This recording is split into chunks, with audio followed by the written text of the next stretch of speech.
নমস্কাৰ চাবিদসকল চৰকাৰী কৰ্মচাৰী আৰু পেঞ্চনাৰৰ এক্সট্ৰা ইনক্ৰিমেণ্ট তাৰমানে তেওঁলোকৰ এক্সট্ৰা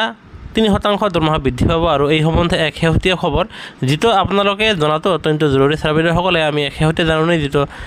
দেখুৱাইছোঁ আৰু এই জাননীখন আপোনাৰ বিত্ত বিভাগৰ এয়া মধ্যপ্ৰদেশৰ হয় আৰু য'ত আপোনাৰ এই বিষয়বস্তু আমি আপোনালোকক পুনৰবাৰ দেখুৱাইছোঁ ইয়াত চাব বিষয় য'ত কোৱা হৈছে শাসকীয় পক্ষৰ পৰা ইয়াত জনা যায় যে 30 জুন তাৰিখে আনহাতে 31 ডিচেম্বৰ তাৰিখে অৱসৰ গ্ৰহণ কৰা চৰকাৰী কৰ্মচাৰীসকলক তেওঁলোকৰ বেতন বৃদ্ধি সম্বন্ধে আজি স্বীকৃতি বুলি লিখা আছে তাৰমানে 30 জুন তাৰিখে নাইবা 31 ডিচেম্বৰ তাৰিখে অৱসৰ গ্ৰহণ কৰা চৰকাৰী কৰ্মচাৰীসকলে তেওঁলোকে আন এটা এক্সট্ৰা ইনক্ৰিমেণ্ট লাভ কৰিব যাক আপোনাৰ বাৰ্ষিক বৃদ্ধি নাইবা আপোনাৰ এক্সট্ৰা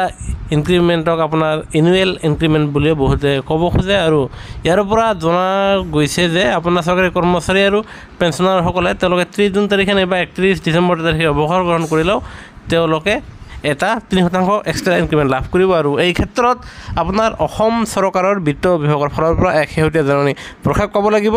যিহেতু অন্য ৰাজ্য চৰকাৰে 30 জুন নাইবা 31 ডিচেম্বৰ তাৰিখে অৱসৰ গ্ৰহণ কৰা চৰকাৰী কৰ্মচাৰীসকলক এক এক্সট্ৰা ইনক্ৰিমেণ্ট দিয়ে তেনেস্থলত যদিহে অসম চৰকাৰৰ বিত্ত বিভাগৰ পৰা এই একেধৰণৰ জাননী প্ৰকাশ পায় তেনেস্থলত অসমৰ চৰকাৰী কৰ্মচাৰী আৰু পেঞ্চনাৰসকলেও তেওঁলোকে 30 জুন নাইবা 31 ডিচেম্বৰ তাৰিখে অৱসৰ গ্ৰহণ কৰিলে তেওঁলোকে এক্সট্ৰা ইনক্ৰিমেণ্ট লাভ কৰিব আৰু এই জাননীখনৰ পৰা ইয়াকে সূচায় যে আজি নাইবা কালি চৰকাৰী কৰ্মচাৰীসকলে তেওঁলোকে এক্সট্ৰা ইনক্ৰিমেণ্ট এটা পাবলৈ সক্ষম হ'ব আৰু এয়া এক গুৰুত্বপূৰ্ণ শেহতীয়া খবৰ প্ৰকাশ কৰাত আমি লৈ আহিছোঁ আৰু আমাৰ চেনেলৰ জৰিয়তে চৰকাৰী কৰ্মচাৰী আৰু পেঞ্চনাৰসকলৰ প্ৰতিটো শেহতীয়া খবৰ আপোনালোকে আপডেট থাকিব পাৰিব আপোনালোকে জানিব পাৰিব আৰু আমি প্ৰতিটো শেহতীয়া খবৰ আপোনালোকৰ মাজলৈ লৈ আহিব কাৰণে ভিডিঅ'টোত লাইক এটা দি চেনেলটো ছাবস্ক্ৰাইব কৰি বন্ধুবৰ্গলৈ শ্বেয়াৰ কৰিবলৈ নাপাহৰিব ভিডিঅ'টো চাবৰ বাবে ধন্যবাদ।